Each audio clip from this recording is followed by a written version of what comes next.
I'm dress historian Bernadette Banner, and today I'll be busting some myths about corsetry and telling you 5 things you probably didn't know about history's most misunderstood shapewear.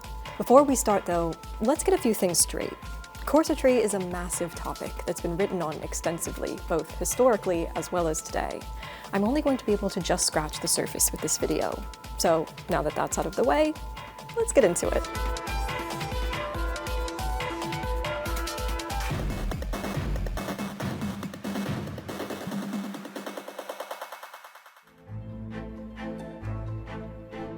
When I was young, I had to wear the 21st century equivalent of an orthopedic corset.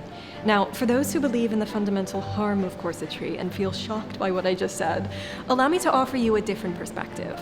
I have scoliosis. That means my spine developed in an S-bend, and I had to wear a corrective corset to help my back grow straighter.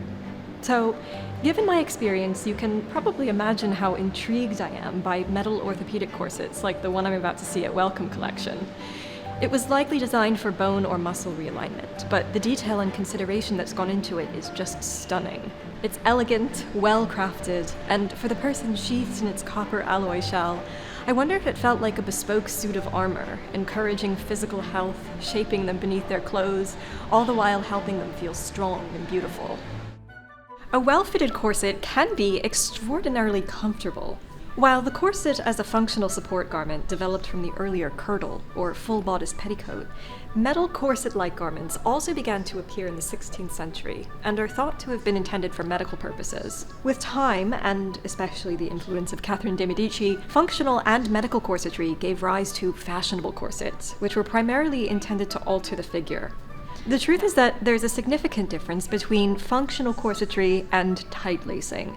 Tight lacing was a rare practice in which the wearer overlaced her corset in an effort to slim the waist. This practice was often at the expense of a woman's comfort, and sometimes even her health. Functional corsetry, however, was about offering women comfort and support. Most women wore corsets as a means of bust, back, and skirt support, pulling everything only as snugly as they needed. Kids and babies wore corsets too. Children's corsets, also called a waist, were lighter and more flexible than their adult counterparts, and much like this one, they were straight and didn't define the waist. The Victorians saw corsets as necessary for good health. They kept the body warm and the posture straight, and rather than being a fashion statement for the little ones, they were regarded as an extra layer that encouraged a straighter back.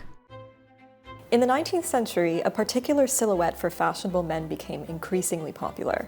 It was a large, rounded chest slimming into a small, shapely waist. And the way men achieved this look was, you guessed it, with a corset.